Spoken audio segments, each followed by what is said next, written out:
Laurent Roland Tonneikes, c'est votre anniversaire? Oui, Yagua, bonjour. Bonjour, amis téléspectateurs.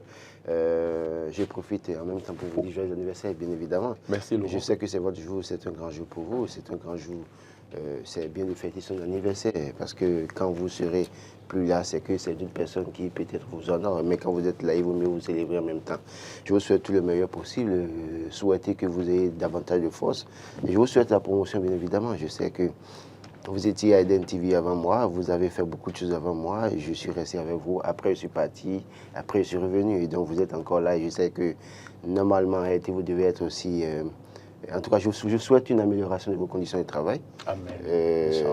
Moi, en l'état, je ne peux plus demander pour autant exiger quelque chose parce que le contrat qui nous lie est différent. Et donc, je vous souhaite, oui, que les responsables de la maison puissent se pencher davantage sur vous qui êtes anciens dans cette maison, qui avez tout donné à la maison. Ma prière aussi, c'est que vous ayez les moyens de subvenir aux besoins de vos enfants, de votre famille. Amen. Que vous soyez ce père digne, parce que je sais que le travail que nous faisons, c'est un travail malheureusement ingrat, parce que nous faisons tout pour les autres. Malheureusement, rien pour nous-mêmes. Et puis quand parfois on rentre, on finit une mission, parfois on réfléchit à mille et une choses.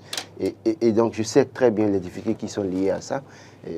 Ma prière, c'est que vous puissiez, l'Éternel des armées vous ouvre de grandes portes, que vous ne soyez pas au soir de votre vie à quémander ou à supplier ou à être un mendiant, parce que malheureusement, on voit beaucoup de personnes qui, au soir de leur vie, deviennent des mendiants, ils sont obligés de se résoudre à demander de l'aide un peu partout, que cela ne soit jamais votre portion, au nom de Jésus.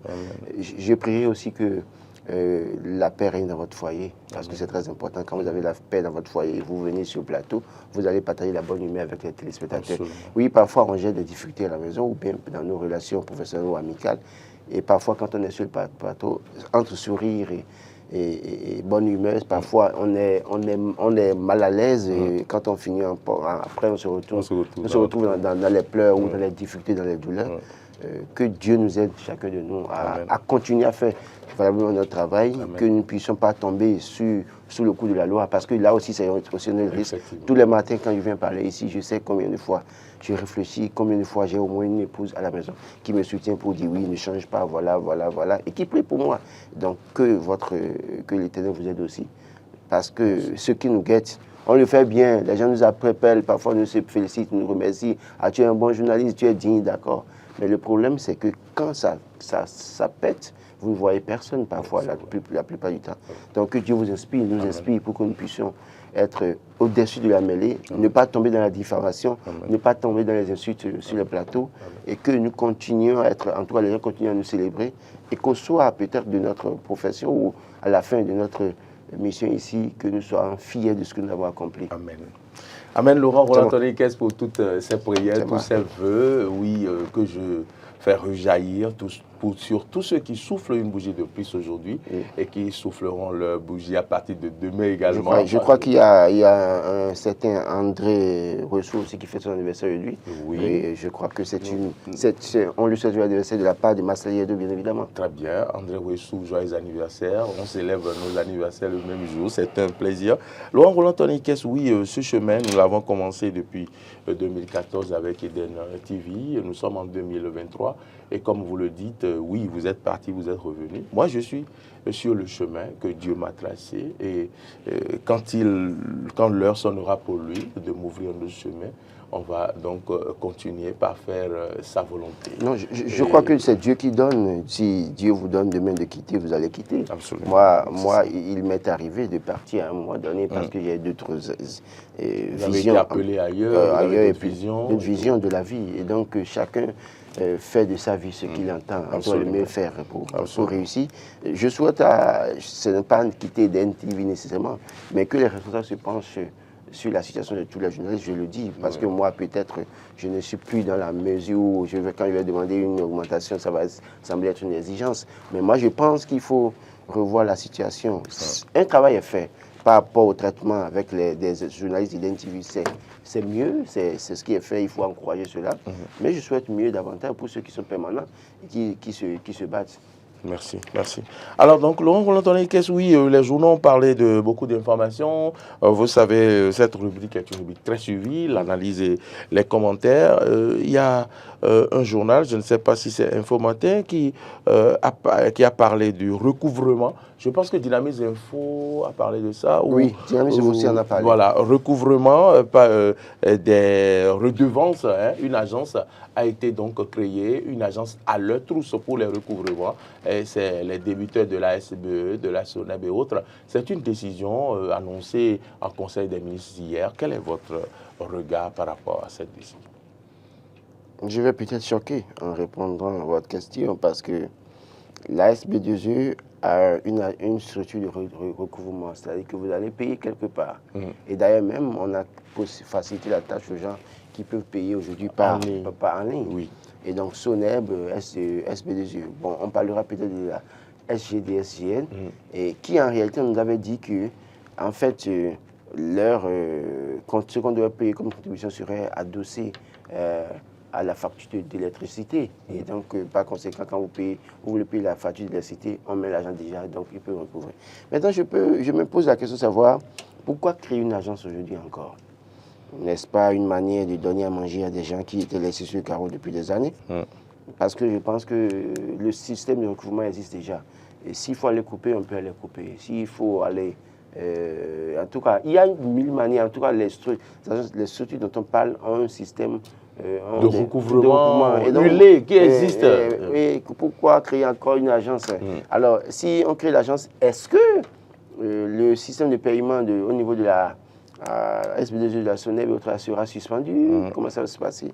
Si ces agences, au niveau de la SB2E, de la SONEB, ça ne va pas être suspendu, alors pourquoi on crée une agence? Moi, je veux bien comprendre.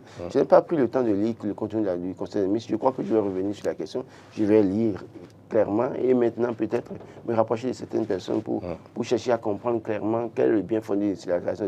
Je sais qu'aujourd'hui, on a créé beaucoup d'agences, ou bien beaucoup de sociétés, et finalement, et les sociétés, parfois vous posez la question de savoir quelle est l'efficacité de ces sociétés ou de ces agences, alors que dans le même temps, on dit qu'il n'y a pas les moyens pour peut-être revoir les conditions de travail et de vie des populations, mais pourtant on crée des agences, et des agences où des directeurs généraux sont payés à coups de millions. Donc, à quoi bon continuer à faire ça?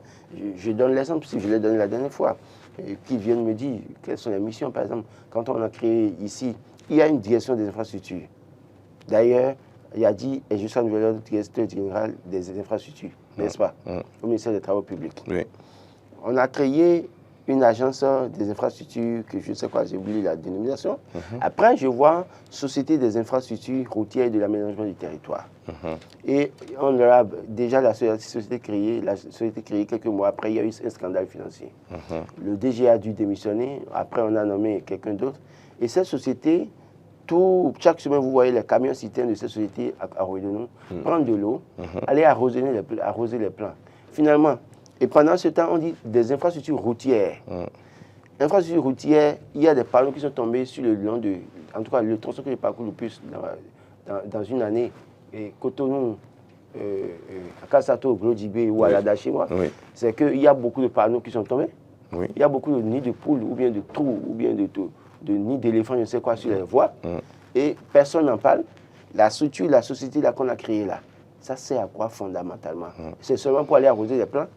Si ce n'est que ça, en réalité, on aurait pu chercher d'autres moyens, adosser, peut-être attribuer cette prérogative-là à une autre structure qui pourrait le faire.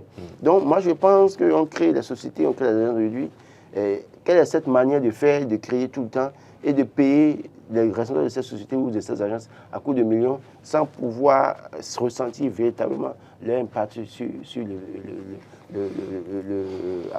le terrain. Je crois que c'est un problème qu'il faut... Et puis ces agences-là mobilisent encore du personnel. Oui, non, mais mobilisent combien de personnes? Non, parce qu'on dira, l'argument qu'on donnera, c'est qu'on va recruter. Non, attention, ils sont combien dans ces agences? Allez vérifier. C'est un groupuscule la plupart du temps. Et maintenant, on va peut-être chercher quelques ouvriers ou employés sur le terrain qui font le travail. Mais au niveau d'abord, on va louer un local à coût de millions. On va mettre un directeur qui sera à coût de millions. On va louer, et on va prendre un directeur général adjoint. Il y aura un DAF, il y a un certain nombre de choses. patati patata, tous ceux-là à qui on va donner des millions, mais pour autant, on ne sentira pas l'impact sur le terrain. Donc, si cette agence doit être une agence de plus, il vaut mieux carrément dissoudre et laisser renforcer le système de recouvrement de la SBDG, renforcer le système de recouvrement de la SONEB. On a les moyens de renforcer ça, plutôt que d'aller créer une agence. Très bien. Laurent Roland-Tonny-Kess, oui, on a parlé donc de ce sujet. On va rester à la une du quotidien Dynamisme Info. Aidez d'abord votre chef à satisfaire le peuple. C'est Dynamisme Info qui en parle, je ne sais pas sur quel titre. Vous voyez, oui. Aidez d'abord votre chef à satisfaire le peuple. L'invite de Daniel Eda aux partisans du pouvoir déjà dans l'action pour 2026. Ouais, je crois que Daniel Eda a bien raison. Écoutez, on suscite les candidatures, on voit des gens sur le terrain pour tenir des réunions pour tel ou tel candidat, d'accord. On ne sera pas contre quelqu'un parce que c'est de leur droit de le faire. Mais au fond, est-ce qu'en l'État, tel que ça se passe, ça arrange le pouvoir en place? On suscite candidat, et d'aucuns vous diront que tel ancien ministre veut être candidat, et telle personne est suscitée, et les gens doivent pouvoir faire attention. Allez davantage conseiller Patrice Talon à mieux faire. Il fait un effort. On ne peut pas dire qu'il ne fait rien, il fait un effort. Mais il faut l'encourager à mieux faire pour le peuple béninois. Quand il aura fini, quand il aura fait le nécessaire pour les Béninois, pour impacter davantage sa communauté, son peuple, ses concitoyens, je crois qu'un dauphin passerait facilement comme une lettre à la poste.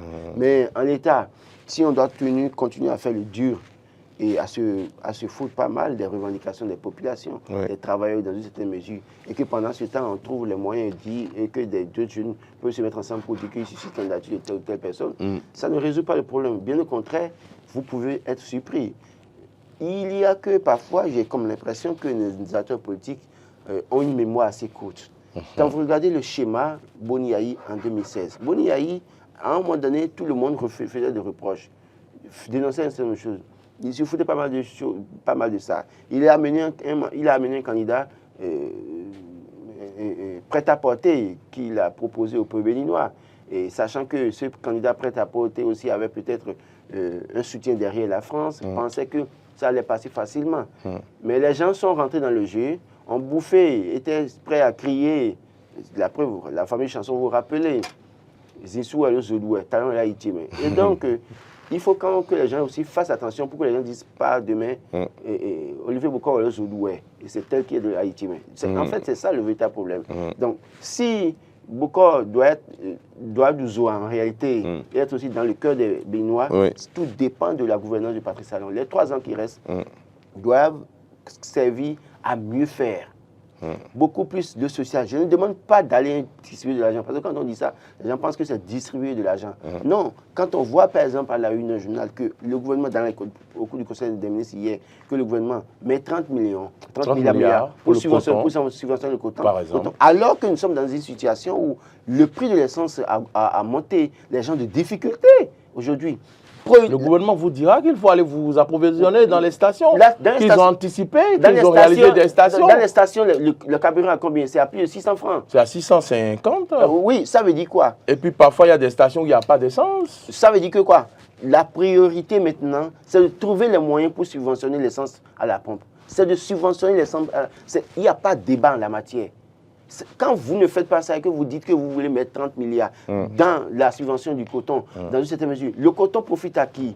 Les 30 milliards vont à qui dans une certaine mesure? Donc, je crois que c'est des faits sur lesquels le gouvernement doit faire très attention. Et ceux qui sont conseillers de Patrice Talon doivent pouvoir avoir le courage de lui dire, Monsieur le Président de la République, nous pensons que. Et si on ne vous écoute pas, vous n'êtes pas obligé de rester. Vous avez la possibilité de déposer des tabliers et de démissionner. Pourquoi demain on vous comprenne? Parce qu'ici, il n'y a rien aussi de dire, ok, Monsieur le Président, vous avez raison, de rester là et puis après, dire après que nous avons fait la proposition, le chef n'a jamais tenu compte de nos propositions. Ce serait trop facile de vouloir jouer les victimes après. Je pense qu'actuellement, l'un des asphares sur lesquels le gouvernement doit le gouvernement a attendu, c'est de subventionner l'essence à la pompe. Nous sommes à 650 francs l'essence à la pompe. On peut subventionner, ramener à 500 ou à 550, pourquoi pas. Si on le fait, ça va soulager beaucoup de Béninois. Ce matin, moi, en venant par exemple, il m'a plu de penser, mais je suis arrivé. Je sais que pour venir ici, je peux payer un coup, mais j'ai pratiquement payé le double de ce que je payais ce matin. Pour dire quoi? Moi, je n'ai peut-être pas de difficulté à payer. Mais il y a d'autres personnes qui, imaginez l'agent d'entretien qui doit quitter Kokavi pour venir ici tous les matins, qui payait 400 francs pour venir ici, par exemple, avant, et qui a un salaire de 40 000 francs. Aujourd'hui, les hommes disent, je ne dois pas prendre 400 francs, je prends 700 francs. Il prend 700, il vient. Il prend 700 francs, il repart. Ça fait 1400 par jour. Calculez fois 28 jours ou 25 jours dans le mois. Et enlever de son salaire 40 000. D'ailleurs, même parfois, ça dépasse le salaire même. Donc, les gens travaillent pour le transport. Donc, il y a une certaine chose. Pourquoi ne pas subventionner ça, par exemple? Et c'est sur ces chantiers qu'on attend Patrice Talon. Pourquoi ne pas faire en sorte que les paysans, ceux qui ont fait le soja, qui en sont en train de... J'ai expliqué la situation du soja, par exemple, au nord. On dit que c'est 27 000. Mais quand le paysan vend le sac de 100 kilos à 27 000, c'est qu'il doit payer 2 000 francs comme taxe dans la caisse de l'État. Bon, oui, ils doivent contribuer certainement ils doivent contribuer à construire le pays. D'accord, je suis d'accord. Mais pourquoi on a dit 27 000 alors qu'on sait que c'est à 25 000 que les paysans doivent prendre? Mais là, encore, les gens vendent. En tout cas, selon ce que certains paysans m'ont confié, les gens vendent et s'il faut attendre 1 semaine, 2 semaines avant d'être payé. Dans le même temps, il y a une autre équipe parallèle sur le terrain qui vient vous proposer 23 000 ou 21 000 et si vous êtes prêts, ils achètent celui-là, ils vous payent cash. Donc, c'est des choses qui se passent, qui n'encouragent pas et qui découragent les paysans. Sur cette question, on attend le gouvernement. C'est ça qui va faire que le dauphin... Si le gouvernement est informé. Oui, c'est ça qui va faire que le dauphin peut passer facilement. Mais si vous ne faites rien de tout ça, les gens feront le jeu avec vous et à la dernière minute, vous serez désabusés. Et d'ailleurs, même, la rébellion peut partir de leur propre camp. Parce que ceux-là même dont on parle, les paysans, ils ont des familles au sein d'eux et qui sont des acteurs, députés ou ministres ou autres, qui ne sont nécessairement pas d'accord à 100% avec ce qui se passe, mais qui attendent peut-être 2024-2025 pour commencer par donner de la voix. Donc, je crois que, comme le dit Daniel Eda, les partisans feraient mieux d'aider le chef à satisfaire le peuple béninois. Le plus important, c'est ça. Quand on aura fini de ça, je ne refuse pas à quelqu'un de faire de la suscitation de candidature. Oui, il faut faire la suscitation de candidature, d'accord, mais quand on le fait en même temps, il faut à côté régler les problèmes. Faut-il le faire à 3 ans de l'année électorale? Non, écoutez, d'ailleurs, sur la question... Dans leur propre camp, ils pensent que c'est trop tôt. Non, non, attention. Et ça risque de détourner les attentions alors qu'il y a plus d'urgence. Non, attention, ne prenez pas peut-être Patrice Talon comme un acteur politique novice. Ce qui se fait, c'est peut-être un ballon d'essai. D'accord. Peut-être un vrai 4 à jouer n'est pas Olivier Bokor. Sachant que quand on a commencé à susciter Olivier Bokor, vous allez voir bientôt les gens vont sortir des dossiers contre Olivier Bokor, vont sortir des choses et ils vont certainement... S'il y a dossier. Oui. Si dossier il y a. Non, ça ne manquera pas. S'il a vraiment géré, il a vraiment pris des marchés publics dans ce pays, il a fait certaines choses et qu'il a travaillé avec Patrice Talon, je ne pense pas que les gens ne manqueront pas je ne pense pas que les gens manqueront d'avoir des dossiers sur lui. S'ils le veulent, s'ils n'ont pas peur de sortir des dossiers, certainement des gens vont sortir des dossiers. Et donc, ça peut, Olivier Bokor peut ne pas être la carte à jouer. Et ça peut être ce qui peut être une distraction ou un divertissement pour distraire les Béninois. Et vous aurez les yeux focalisés sur lui. Et la vraie carte sortira d'ici 2025 ou 2026. Donc, je crois qu'au-delà de tout, oui, il faut tenir compte de ça, mais il ne faut pas aussi prêter trop attention à ça. Mais je pense, je le dis, ce que Patrice Talon a fait, c'est de se pencher véritablement sur les problèmes des Béninois pour être célébré à la fin de ce mandat. Et pour qu'à la fin, quand il va proposer au dauphin, le dauphin puisse passer aussi facilement. Autrement, je crois qu'il risque d'être surpris en 2026. On a comme l'impression parfois qu'on a toutes les cartes en main, on a tous les leviers en main. Des gens vous diront que c'est seulement Boniaï Sogolo qui pourrait organiser les élections et perdre. Mais attention, n'oubliez pas que le pouvoir vient de Dieu. Et Dieu, à la dernière minute, peut toujours changer les choses dans vos mains et vous serez surpris. Laurent Roland Tonneikes, allons au stade. Le samedi, donc, le Sénégal sera face à l'équipe nationale, les Guépards du Bénin. Et donc, le Matin Libre dit que, non, c'est pas Matin Libre, il y a un journal qui a parlé des sièges du stade de l'Amitié où les gens se grattent la peau. Est-ce que ce problème-là a été réglé? N'est-ce pas aussi des problèmes sur lesquels le ministre Omeki devrait se pencher? Puisque la dernière rencontre, on a vu même des images sur lesquelles les gens ont des traces de, je ne sais pas comment on appelle, d'allergie sur la peau et tout. Et juste là, on ne sait pas si quelque chose a été fait de l'autre côté. Et voilà qu'on invite le peuple à être mobilisé derrière l'équipe. Donc le peuple doit aller s'asseoir encore dans ces fauteuils où on se gratte suffisamment la peau, siège urticant, écrit info matin, et l'urgence chantier de Omeki et de chacun. C'est ce que c'est à 2 jours, à quelques heures du match qu'il faut régler ça. Vous voyez, c'est ce que je disais. Parfois, les Béninois dénoncent certaines choses, réclament certaines choses, mais on fait comme si on n'est pas informé ou on ne les écoute pas.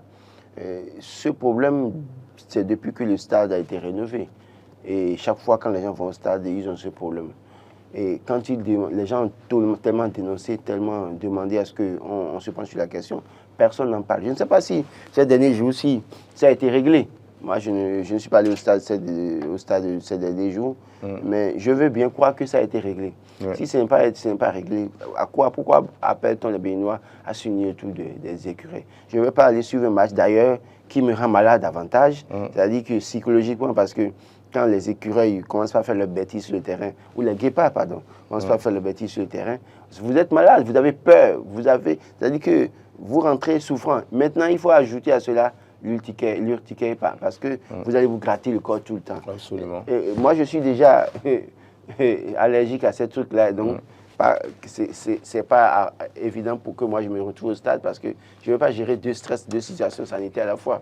Je suis assez sensible quand je vois parfois que les écureuils sont battus sur leurs propres installations. Ça va être chaud.